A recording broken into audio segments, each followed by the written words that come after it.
G'day folks, George here. Welcome back to your weekly dose of yard disaster restoration. As you can see, we are slowly moving through this yard and getting it done. And have a look at this section. What a disaster. This section is pretty bad, but the whole lot's been pretty bad really. You'll have to excuse my voice on this voiceover. I'm feeling a little bit under the weather, but that hasn't stopped me from doing the makeovers and getting it done. So I think we're up to episode 7 in this massive disaster cleanup, and if you'd like to go and check out the other episodes, I'll put a link in the description. Rightio, so if you're unaware, I actually have 3 YouTube channels. The first one is Quick Cuts, which has music, Quick Cuts V2, which has no music, and Very Quick Cuts, which is shorter content. I also have a Facebook page, and I only have one Facebook page. There'll be a link in the description and also in the pinned comment. For those of you that don't want to go back and have a look at the first couple of episodes, the backstory is basically this place used to be one of my regular mows back in the day when I was still doing paid work, and I drive past here all the time. It's been like this for quite a long time, and the owner basically hasn't done much apart from mow the lawns every now and then to keep them under control, but the garden itself hasn't had anything done for around 9 years. So basically I went up to her, knocked on the door and said, "Would you like a free cleanup?" Now, who doesn't like a free cleanup? She jumped at the opportunity, and basically we got stuck in, and 7 weeks later we are still here. I was thinking that it's going to take 12 to 15 episodes, and it's probably going to be somewhere around there, I would say. Stevo said when we saw the place that we're going to be here all winter, and by the looks of things he is going to be correct, because this place is absolutely out of control and it's taking a lot of time to work through it all. But you know us, we will get there. Anyway folks, that's about all for me today. I'm going to get stuck in. I hope you enjoy the episode, and I shall see you all on the next one.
Hello folks, how you going? Happy Monday or Friday or whichever day it is.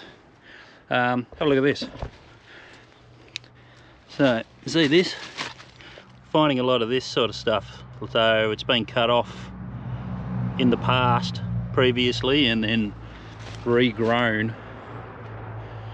So from my point of view, the best option is just probably just cut it again. Rhododendron. Apparently he had a lot of rhododendrons. There's that rose that was blocking the path. He had heaps of rhododendrons in here, rhododendrons and camellias. But as you can see, he has all sorts. So, pride of Madeira there. There's a fir there, and a lot that I don't know what they are, but it's coming along all right. Try and get all this done this episode. There's Stevo. But yeah, so like I said, anything that's already been cut previously, I'm just going to keep cutting it off at the ground. So if it looks like I'm cutting off healthy trees, it's well, I sort of am, but they need to be cut. Okay.